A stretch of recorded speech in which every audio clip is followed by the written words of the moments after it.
Tranquillement, je vois l'envers. Tranquillement, je vois la mer. Le vent dans les voiles. Départ de la République dominicaine. Je suis stressée.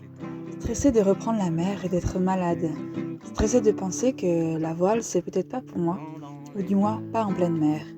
Mais je suis excitée aussi de découvrir la Jamaïque et Cuba, deux pays puissants culturellement.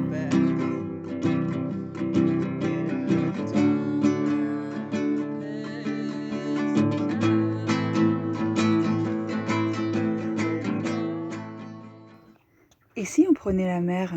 Je vous emmène sur le voilier Argonaute pour 360 milles nautiques en 74 heures de navigation entre la République dominicaine et la Jamaïque.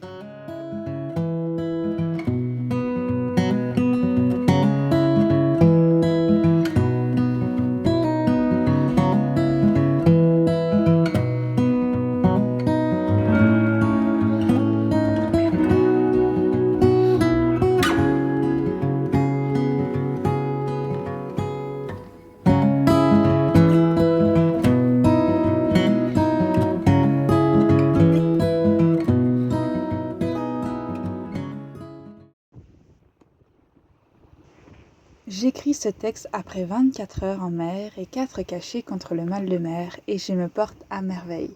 C'est fabuleux ce médicament. Et moi qui voulais habituer mon corps à la mer, à la dure, j'avais vraiment besoin de cette navigation. Puis l'attente valait la peine, car on a une météo impeccable, ciel bleu pur et 15 nœuds de vent. La mer est agitée, mais les vagues sont bien ordonnées. Elles poussent l'arrière du bateau dans le sens du vent, qui est notre direction. On avance très bien avec un 5 nœuds de moyenne, le capitaine est content.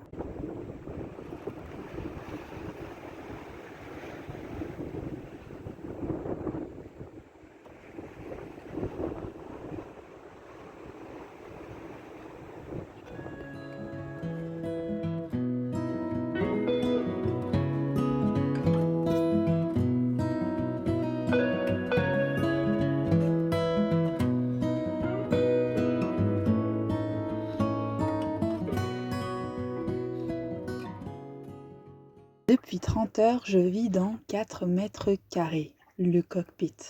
Interdiction d'aller à l'intérieur sous peine de mal de mer.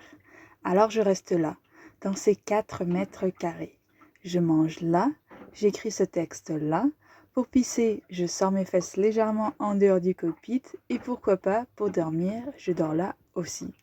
Un sac de couchage et un matelas et voilà une très belle chambre.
Quelles sont hautes ces vagues!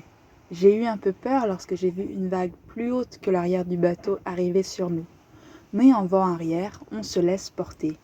La vague ne vient pas frapper la coque du bateau, on reste au sec. J'ai quand même mon gilet de sauvetage sur moi depuis que la houle dépasse les 2 mètres, car je glisse souvent de mon siège. Faut imaginer qu'en restant debout, c'est un vrai travail d'équilibriste et ça fait les abdos.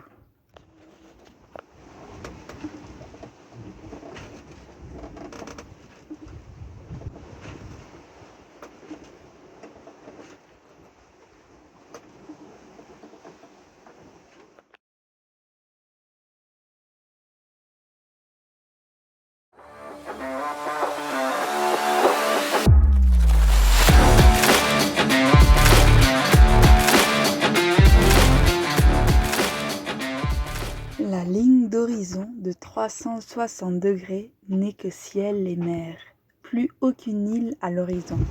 Nous sommes dans le grand bleu, magnifique puissance de l'océan.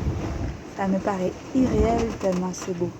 C'est une réalité de notre planète qui n'est pas accessible à toutes et à tous, nous les terriens.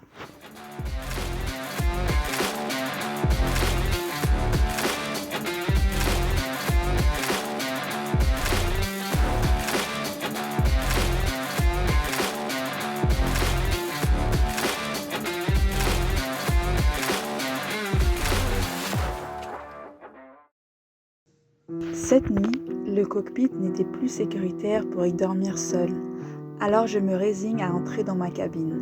Heureusement, car une grosse vague est venue remplir d'eau le cockpit. La mer est agitée et après avoir passé 35 heures dehors dans le vent et l'humidité, le confort d'un lit sec m'appelle. Une fois à l'intérieur, j'entends les vagues qui claquent et par moments, je dois me cramponner au matelas pour ne pas rouler. J'ai vraiment plus envie de sortir.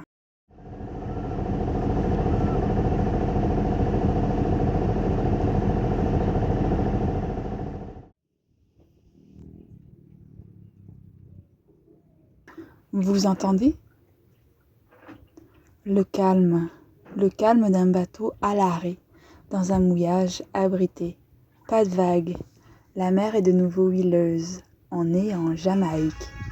On est le seul bateau à l'ancre à Port-Morant, une baie à 40 000 nautiques de Kingston.